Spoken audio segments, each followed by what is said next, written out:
Hi guys, meron lang akong i-haul. Meron akong delivery kahapon, no? Tester. Analog tester, bumili rin ako eh. Para meron akong comparison sa readings. Yan, ito muna ang.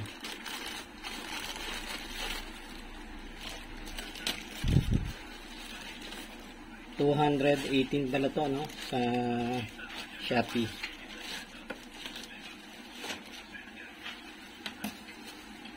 Saan ko muna?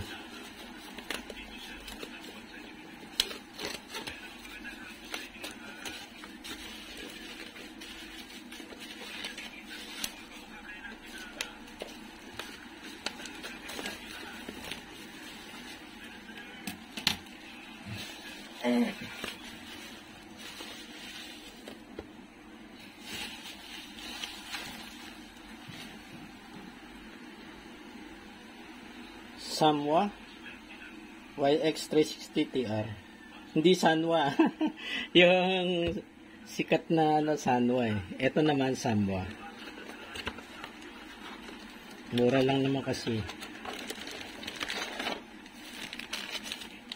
Maganda naman. Ayos na ayos. Meron siyang test pad, no?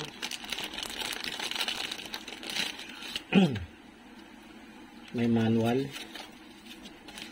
Ito.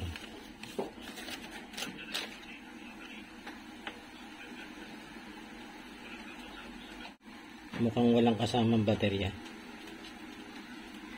Wala.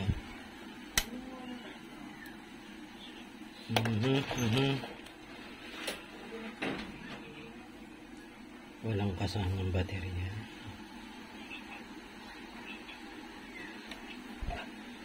Saan ko muna yung likod, na?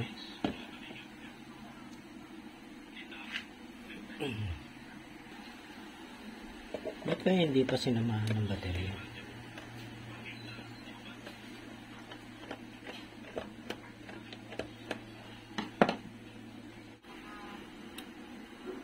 Ayan. So, yung pala, ito positive, negative doon. So, kala mo dito positive, negative pala rito. Ayan, nakalagay yan. Tapos positive. So, ang kasa ng baterya, ayan, positive dito, no? Negative doon. Ayan. Tapos ito, baliktad. Dito naman ang negative. Positive naman dito sa kabila. Ayan. Nalangap daw niya eh. So, under na yan. Yan ang problema. Hindi may adjust sa zero. Yung calibration niya, hindi may ano. No? Baka hindi maging accurate din ang reading nito. Dito naman sa kabila, okay. Ayun, nagkakaroon na rin ng problema.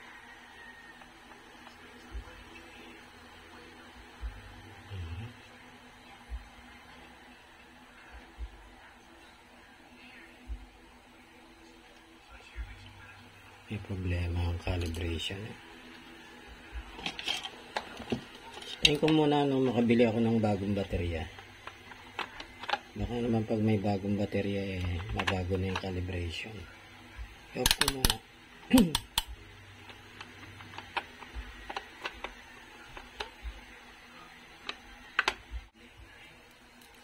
10K wala oh. Hanggang 1K lang. Daming problema.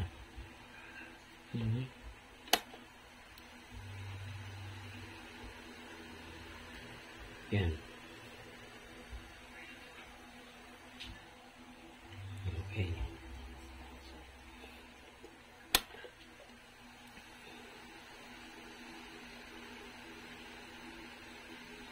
Kada ano pa lang i-adjust mo rin ah.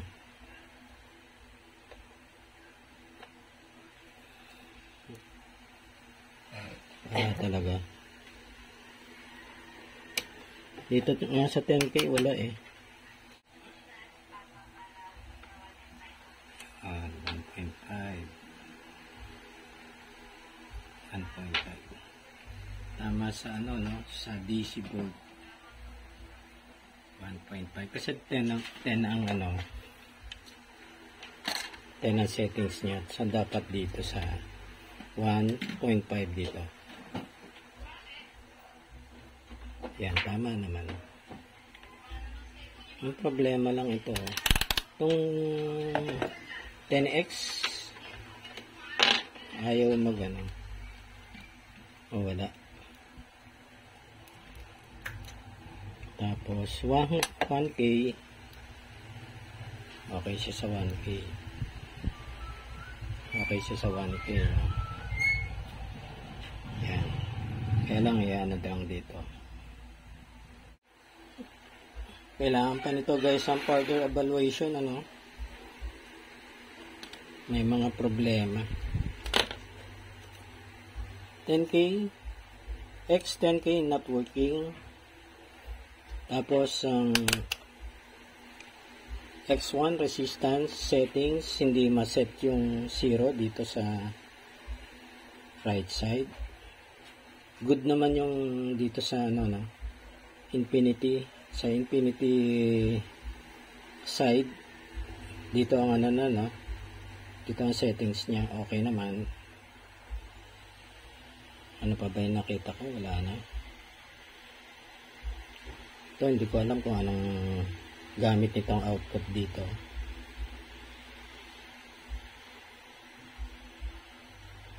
Ito hindi ko na-test to. Itong DCMA.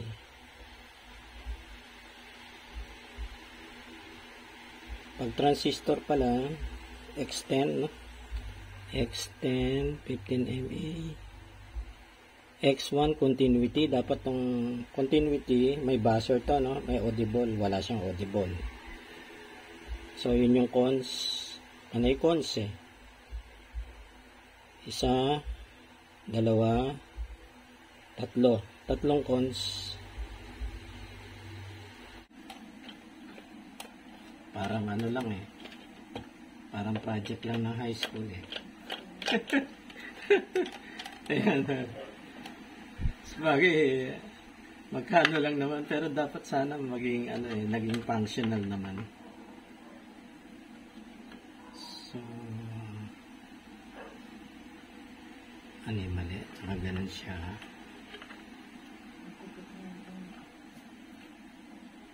Naka-ano lang. Yun. Okay. Ganito lang pala to. Yan.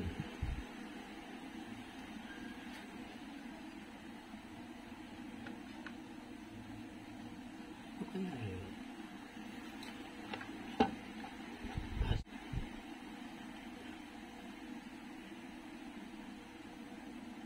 Kaya dapat i-ano lang yun. I-short lang. Subukan ko kaya i-short. Kailangan lang yan simula i-short. Positive and negative. Naman, no? So, yun lang yung kanyang laman sa loob.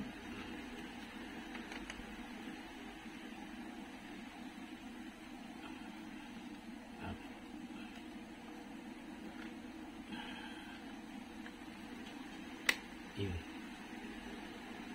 Ito.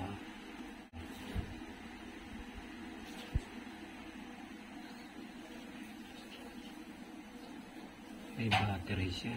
Ito 9 volts eh. Ah, I see.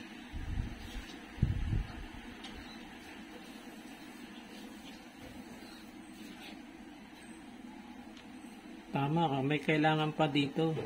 Yung 9 volts. Battery pa rin to. Ito. Ito yung positive, ito yung negative. So, kailangan pa rin masupplyan pala ng 9 volts battery to para mapagana ko yung 10X. X10K. Yun. Yung palang wala ako, ano.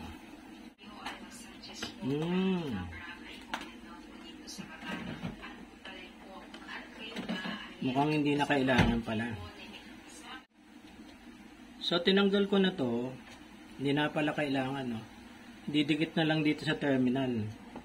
So, yung positive niya yung nandito sa kaliwa.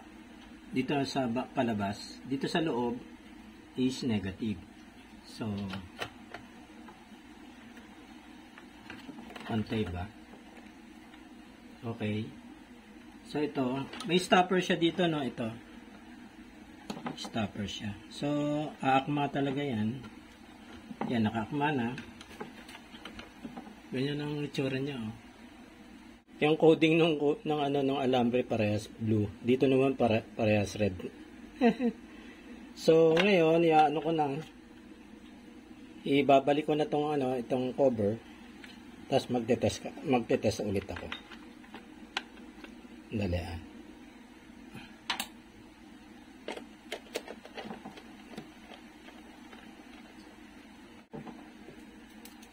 Nakaset ako sa X10.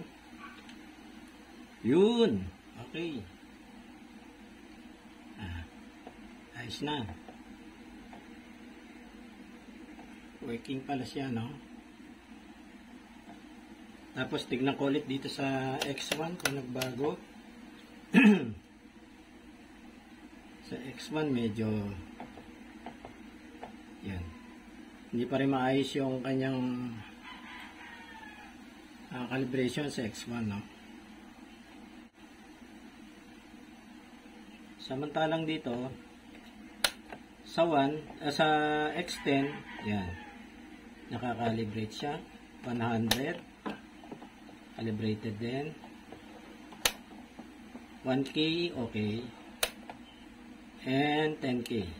X10K. Okay, good na.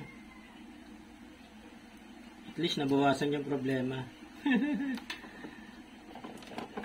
So, pwede ko nang i-close na yung vlog na to, no? Okay na to. Ito naman, X1 hanapan ko na lang ng remedyo yan. O mag-a-adjust ako dun sa reading.